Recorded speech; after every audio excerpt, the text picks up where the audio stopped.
We're finally going to break down the Stefon Diggs extension, talk about the Jordan Poyer situation. The Bills signed Bobby Hart, and we have to take an updated look into the salary cap situation all today on Locked On Bills. You are Locked On Bills, your daily Buffalo Bills podcast. Part of the Locked On Podcast Network, your team every day.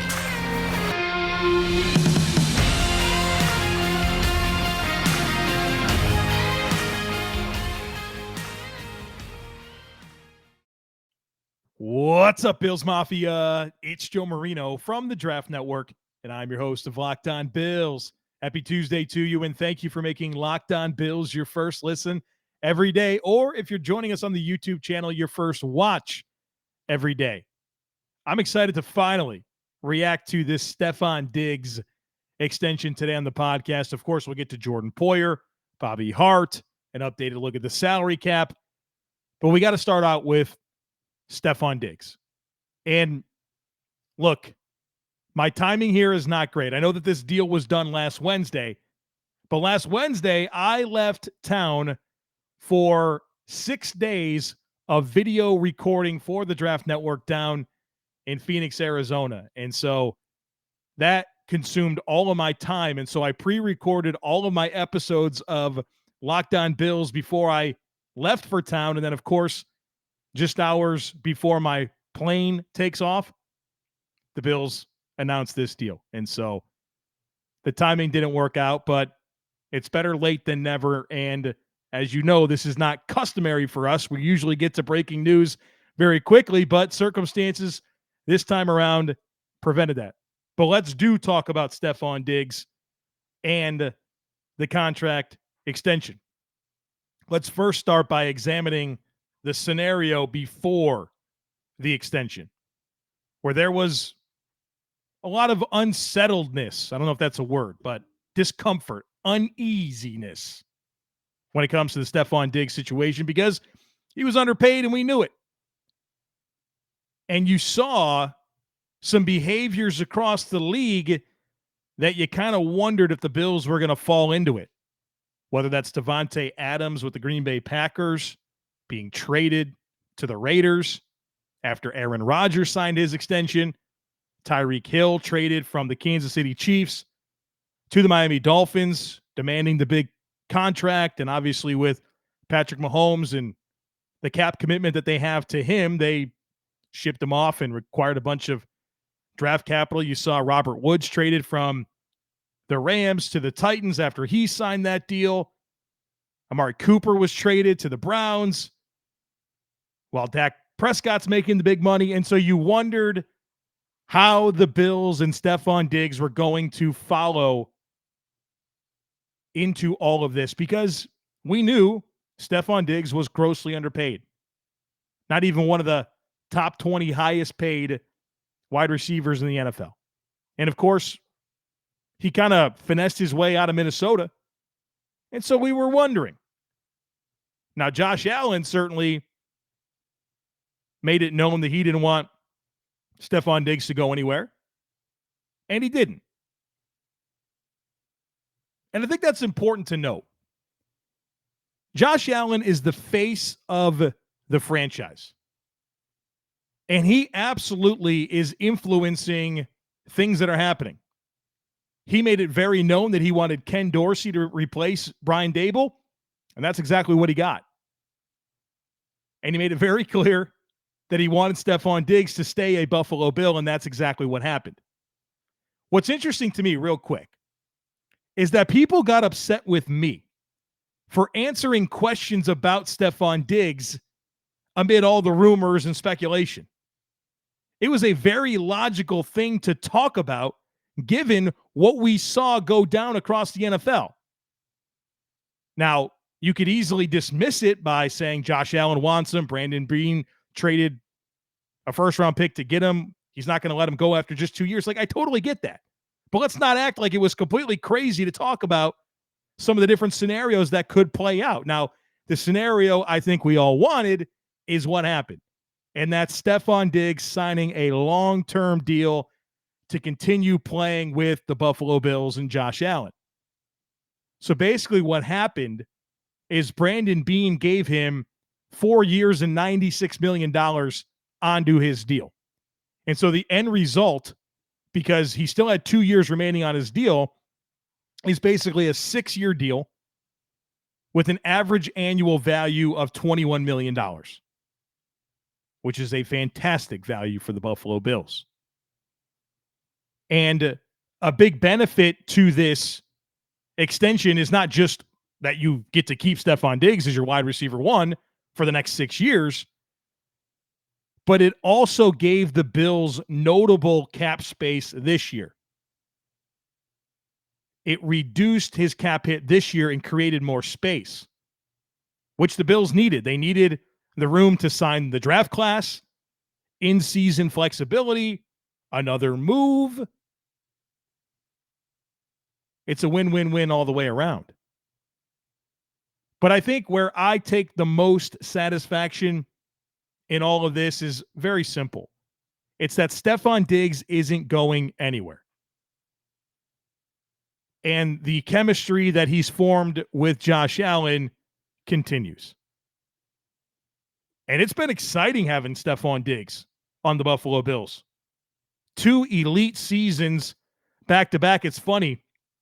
Stefon Diggs caught like 103 passes last year for just shy of 1,300 yards and 10 touchdowns. And people were wondering where he was. Are you kidding me? 2 elite seasons back-to-back rewrote the Bills' receiving record books in year 1 back in 2020. So he gives you elite production. He's an elite player, but he's also a leader. And that's something that I've loved about Steph being part of this team. It's that he got that C on his jersey last year. And if you would have said in the aftermath of the trade when it first went down that within 2 seasons, Stefon Diggs was going to have a C on his jersey and sign a long-term extension, I guess a lot of people would have been apprehensive about that. But here we are. So elite production. He's obviously one of the most influential leaders on the football team. Great rapport with Josh Allen. And we get to see that relationship continue. Steph Diggs means a lot to this wide receiver room. Listen to the way he talks about guys like Gabriel Davis and Isaiah McKenzie. He's not just an elite player, but he invests in the young guys in the room. It was fun to see Emmanuel Sanders on Good Morning Football react to the extension. And obviously, Emmanuel Sanders was elated for Steph Diggs. But he made some comments that I thought were pretty interesting. He said, if you go to Stefon Diggs' locker, you see a shrine of Josh Allen. If you go to Josh Allen's locker, you see a shrine of Stefon Diggs. And then he also shared that Sean McDermott's family Christmas card included all the members of the family wearing Steph Diggs jerseys. The organization loves Stefon Diggs. Josh Allen loves Stefon Diggs. Brandon Beane loves Stefon Diggs. Sean McDermott loves Stefon Diggs. I'm happy to see this relationship continue. Nothing is going to disrupt Josh Allen and his go-to guy. Brandon Beane went out and traded for this guy, brought him in, took a risk, right? Didn't end well in Minnesota. Gave up a first-round pick, a fourth-round pick, and, a few later picks. Significant amount of draft capital. And he's staying in Buffalo. Also here, the Bills didn't have to break the bank here. I mean, I understand that he's getting paid a ton of money, but it's not ridiculous. Right now, with this new extension, as things currently stand today, Steph Diggs is 5th in the NFL in average annual value and 5th in total value. He didn't get Tyreek Hill money. He didn't get Devontae Adams money. And so the Bills got a great value contract based on the player that Steph Diggs is. And look at these wide receiver contracts that are coming up here. All of these receivers are coming off of their rookie deal and are going to get massive amounts of money. From the 2019 class, these guys are eligible now. So anytime between now and the end of next free agency period, so like in the next calendar year, Deontay Johnson with the Steelers, Terry McLaurin, DK Metcalf, A.J. Brown, Deebo Samuel, Marquise Brown, all of them are up for extensions. The year after that, Justin Jefferson, CeeDee Lamb, T. Higgins, Michael Pittman, Darnell Mooney, Chase Claypool, Brandon Ayuk, all those guys are up for extensions. Not to mention the 2021 class that included record-setting players in Jalen Waddle and Jamar Chase. This contract that Stefon Diggs received is going to look like a bargain very soon. And to me, it already looks like one. When you compare what Steph Diggs got to Tyreek Hill and Devontae Adams. So buy those number 14 jerseys with confidence, or update the nameplate on your Ryan Fitzpatrick or Sammy Watkins jersey with certainty, because Stefon Diggs isn't going anywhere. BetOnline is your number one source for all of your sports betting info and needs. Find all the latest sports developments, including league reviews, news, all the stuff you're looking for this year's basketball playoffs and the start of the Major League Baseball season. BetOnline is your continued source for all of your sports wagering information, from live betting to playoffs, esports, and more. So head to the website today or use your mobile device to learn more about the trends and the action, because BetOnline is where the game starts.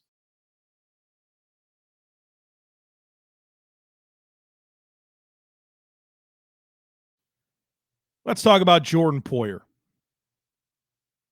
You guys know Jordan Poyer is one of my favorite players on this team. I rave about this safety tandem of Micah Hyde and Jordan Poyer. I've got a big crush on that duo, right? Been hyping them up for a few years now. Love those players.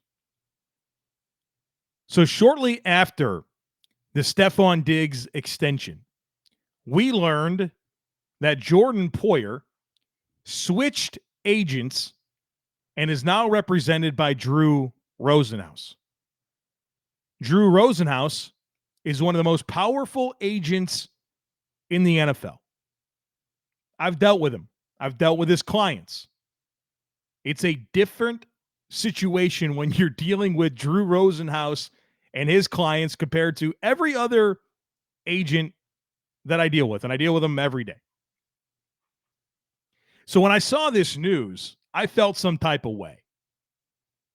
I immediately understood that this was Jordan Poyer putting himself in the ideal position to maximize his next contract. And obviously we know that Jordan Poyer is entering a contract year. So we find out that he switched agencies. Drew Rosenhaus is now his representation, one of the most powerful agents in the NFL. And Jordan Poyer's wife, Rachel Bush, took to Twitter and shared some things, and a lot of it has been deleted. I want to share two of her deleted tweets that give us some insight into this situation as it relates to Jordan Poyer, his contract, Drew Rosenhaus, his status on the team. Again, both of these tweets deleted as of the recording of this podcast. The first one I want to read to you is, Jordan has been taking team-friendly deals. He's an all-pro. He has 1 year left on his contract. Diggs had 2. Did you complain about that as well? You want to win a Super Bowl? Do what it takes to get there this year. Need them all. The other tweet that has since been deleted is, he is happy, but look at the pay rate for him and Micah both. Insanely low based on their performance. Way below average. They have been settling for this team. Now, both all-pros, they deserve to be paid their worth. Can't be the only one taking team-friendly deals over and over. So Micah Hyde's over here catching strays, right?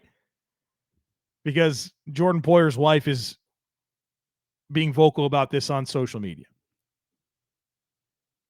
So let's talk about it.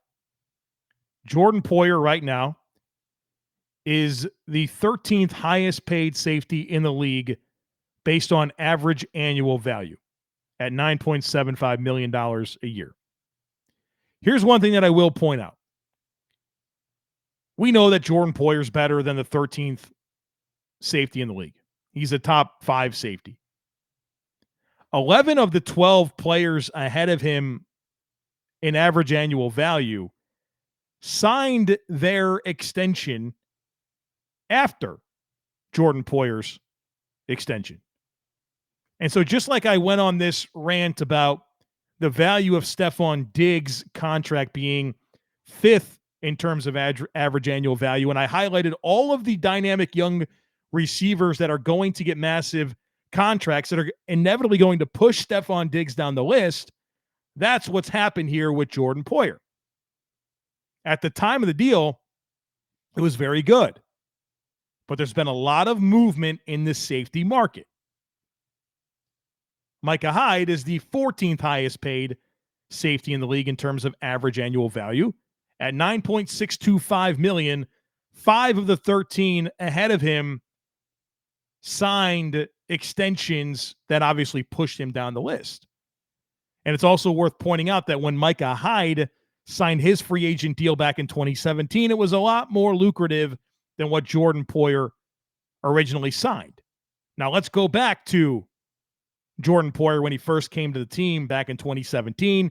He was coming out of his rookie deal, was a late round pick, was on 2 different teams, had that serious injury, didn't have much of a market. The Bills signed him to like a 4-year, $12 million deal.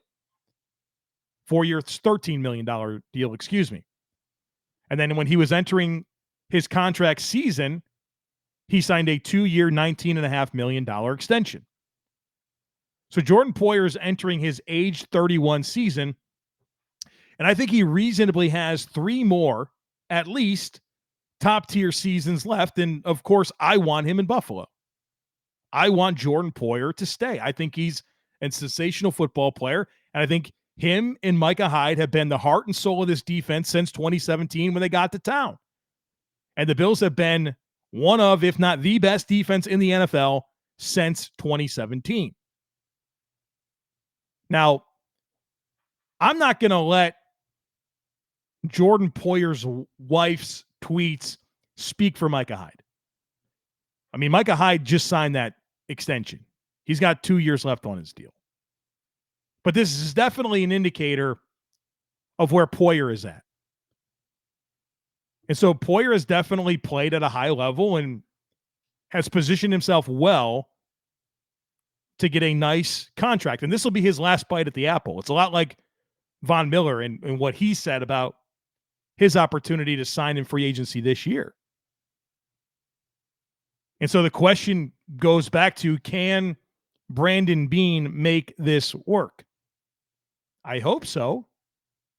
The Bills really haven't had to say goodbye to pillars of the organization yet, right? Brandon Beane's kind of kept everyone. Jordan Phillips, Shaq Lawson, they walk in free agency. Harrison Phillips, right? Darrell Williams had to be cut. Cole Beasley had to be cut. Those are good players, but they're not all pro, right? So we'll see if Brandon Beane can make it work. We'll talk a little bit more about that in the next segment, but I certainly would love to see the Bills do what it takes to keep this safety tandem together for as long as possible, assuming that they can still play at a high level for the next 3-4 seasons. This episode is brought to you by Rock Auto. With the ever-increasing numbers of makes and models, it's now impossible for your local chain auto parts store to stock all the parts you need. Wind are often pointless or seemingly intimidating questions like, is your Odyssey an LX or an EX? And wait while the person behind the counter orders the parts on their computer, choosing the only brand their warehouse happens to carry. You have computers with access to rockauto.com at home and in your pocket. Save time and save money when using Rock Auto. Why would you choose to spend 30%, 50%, even 100% more for the same parts from a chain store or a car dealership? They have everything you can need: brake parts, tail lamps, motor oil, and even new carpet. So go to rockauto.com right now and see all the parts available for your car or truck. Make sure you write Locked On in their "How did you hear about us" box so they know that we sent you. They have amazing selection reliably low prices, and all the parts your car will ever need over at rockauto.com.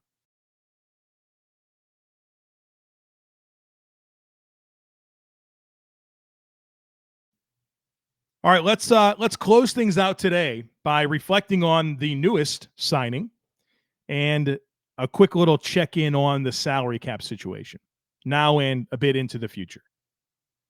So the Bills on Monday afternoon announced that they signed, or I guess re-signed, offensive tackle Bobby Hart to a one-year deal. You guys know exactly how I feel about Bobby Hart. When he originally signed with the team for the very first time, I was very clear with what type of player he is. And there were some members of Bills Mafia that wanted to put lipstick on a pig and try to paint a different picture because Bobby Hart has a lot of playing time in the NFL. But as soon as he got on the field, everybody realized that this guy is always a liability for his offense. So naturally, I'm not super excited to have him back because I don't think he can help the team. But I also don't feel like there's any reason to panic here. The only reason you need to panic is if for some reason Bobby Hart has to play. And what I think this really was the Bills identifying Tommy Doyle as the guy in line to be their swing tackle, right? The primary backup to left and right tackle. And realize that he doesn't deserve to just be handed that position, and you need to have meaningful competition for him. And so you had to find a veteran to bring in to do that. You're not going to draft a tackle in the 5th or 6th round and really challenge Tommy Doyle like you can if a veteran like Bobby Hart, who started like 70 games in the NFL, can do. And the Bills have brought Bobby Hart back multiple times. They like something about Bobby Hart. And so, look, there's no need to panic. Panic if he has to play.